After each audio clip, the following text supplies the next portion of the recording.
Welcome in another episode of High Culture in Low Language. I wanted to introduce you to one of the art movements that kind of broke art, and a lot of people, when they say what's wrong with the modern art, they most probably will refer to some of the artworks coming from that movement specifically. And I don't want to convince you to not hate it. I want to explain the idea behind this art form and why it is, how it is, and how it came to be. And the movement is suprematism. No, don't click off the video. It's not the fucking racist shit. It's not supremacist, it's suprematist. And suprematism was an early 20th century Russian avant-garde art movement, mostly focused on simple shapes like circles, squares, and triangles, while also using limited color palette on the paintings themselves. The biggest influences for that movement were Cubism and Futurism, and the movement itself did influence the one and only famous Bauhaus and this style, which is a Dutch art movement. But why it's called like supreme something, right?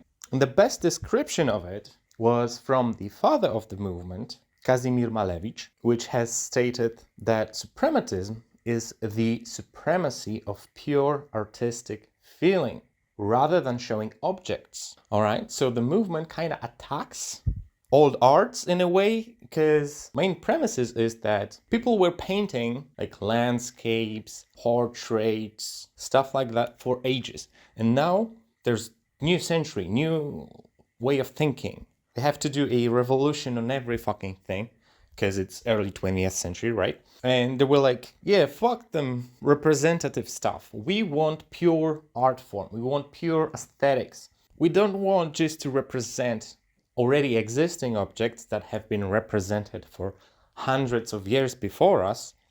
We want to do something completely new, reinvent art basically. And yeah, if it's not art for you because it don't touches on the aesthetic that much or representation that much, and you think art is only beautiful painted portrait or landscape, then fuck you and fuck off. And you cannot really stay mad at this, because like the movement itself was rather philosophical, as one of the biggest influences on the movement itself was Ouspensky, which I believe he was a Russian philosopher. And the Malevich, he even created a journal that was called Supermos, that had contribution both from philosophers and from artists. However, the magazine never took off because it took like a year to complete it. But by the time the magazine was ready to distribute, the Russian Revolution happened. So it was quite impossible to move along with the magazine. However, the movement itself was announced earlier during a really cool sounding exhibition. Last Futurist Exhibition of Paintings, 010, which had its place in 1915 in St. Petersburg, and it contained 36 paintings of different artists with, of course, similar style. And I wonder if like the number 36 is like wink to film photography, because that's how many pictures you have in a film camera. But I'm too fucking lazy to just check this one little detail. In Suprematism, part 2 of book The Non-Objective World by Malevich, which was published in 1927 in Munich as Bauhaus book number 11, Malevich clearly stated the core concept of suprematism. Under suprematism, I understand the primacy of pure feeling in creative art. To the supremacists, the visual phenomena of the objective world are in themselves meaningless. The significant thing is feeling, as such, quite apart from the environment in which is called forth. So you look at the tree, you don't paint the tree, you paint the feeling of the tree, all right? And he also stated in the same book, more philosophical take on the suprematism, and he writes, art no longer craves to serve the state and religion. It no longer wishes to illustrate the history of manners. It wants to have nothing further to do with the object as such, and believes that it can exist in and for itself without things. That is time-tested wellspring of life. So yeah, he on that I can strongly agree on, because art shouldn't be just a tool for representing God or like making propaganda or whatever. Art should be art, art for art, in its purest form. Which is kind of ironic considering that most of the supremacists after the Bolshevik Revolution were creating like propaganda posters for them. But the idea is quite nice, I must say. It is focused on non-representation. So just pure form, pure feeling, shit like this. Alright, now let me introduce you to the most important artists within the movement, so you'll know who to blame for breaking the art. Okay, so first off is El Lichitsky. Guy had a really interesting work, but most of it is literally called Untitled or Brown. So I won't be bothering you with names, but he had some interesting work within the movement nonetheless, like this one or this one. And he also created a bunch of propaganda posters for the Soviets, and even his last work was a Second World War propaganda poster. And he's known for using different types of typography in his work, including Hebrew, Cyrillic, and Latin alphabets. And he also came up with the idea of sideways skyscrapers. And he argued that horizontal plane is more natural to humans rather than vertical one, right? So he imagined skyscrapers that are just horizontal. Next artist on our list is Ilya Grigorovich Chashnik. Fuck those Russian names, man. So the guy had some really interesting work, in my opinion. But besides painting, dude was also working as a ceramic designer for Imperial Porcelain Factory. And he died at 27, so we don't really have that much to discuss. So let's move on. Lazar Markovich Kidel, born in Russian Empire, died in Soviet Union, as all of them basically. But he acclimated to Soviets and became a really known designer and architect, mostly involved in suprematism through architecture. He was directly inspired by suprematism and its notion of an organic form creation continuum.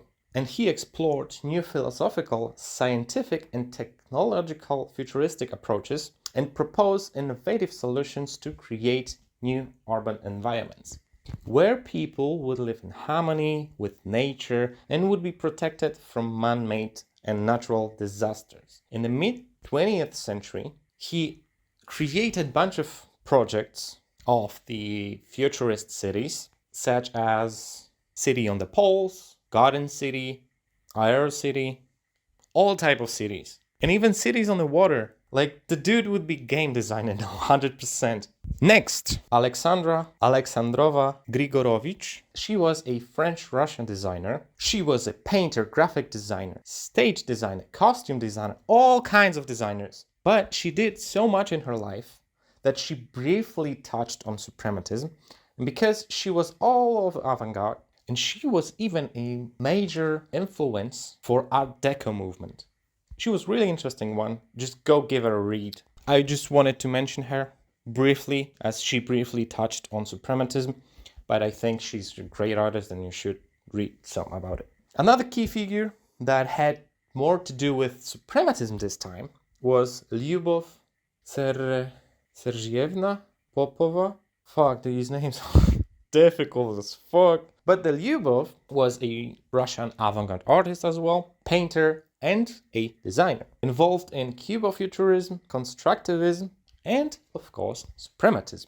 At 010, she had exhibitions in a number of her paintings, and in 1916, she began to paint completely abstract suprematist compositions. But the title, Painterly Architectonics, which she gave to many of her paintings, suggests that even as a suprematist, Popova was more interested in painting as projection of material reality rather than personal experience of metaphysical reality. So according to her, her paintings were more of a projection of a reality rather than her pure feeling about it.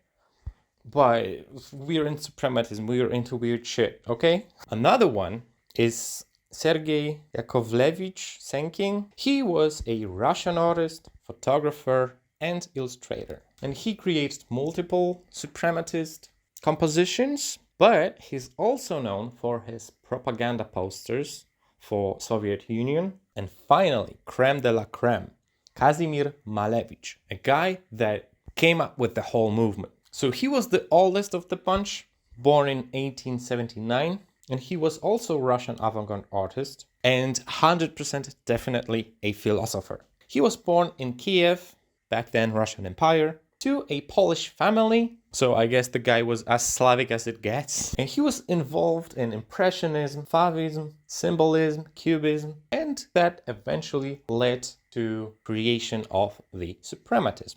And as he put it himself, from Cubism and Futurism to suprematism. And his approach was to approach art with the pure geometric form and their relation to one another. And when he first shown the black square in 1915, it represented the most radically abstract painting created so far, as he put it. And that's an uncrossable line between old art and new art. This painting, this specific painting, when you want to say something bad about modern art, you will refer to that, which is a black square on a white canvas. But it's not even more hardcore or more pure in form as Malevich would put it, because in 1918 he took the concept to the entirely next level, creating white on white, which sounds like a conservative couple, ain't gonna lie. And this painting was his ideal of pure abstraction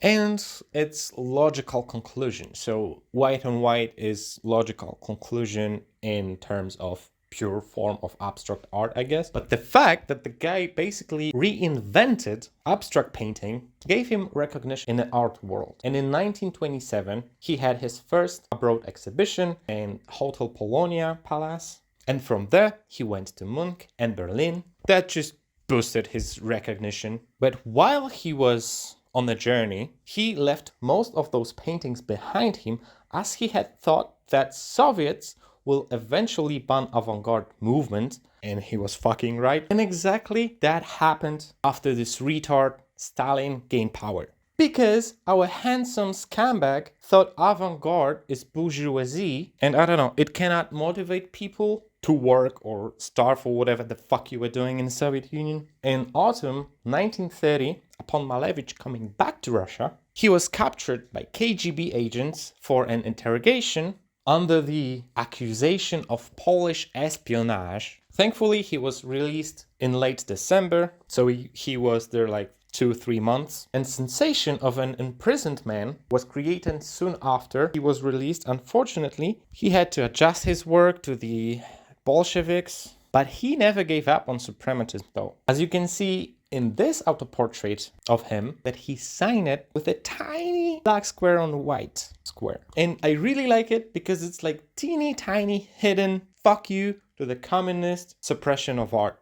Now I want to show you some of his works I have picked for y'all. So the first one is a toilet water bottle with this cool polar bear on the cap, standing on perfectly Arctic ice. Just look at the bottle, it's fucking cool. I would drink from that, even though I shouldn't because it's like a fucking perfume, but still it looks delicious. Flower Girl in 1903, for those of you who might think he didn't do anything besides abstract. Cow and a Fiddle in 1913, which is, I guess, kinda Picasso-esque.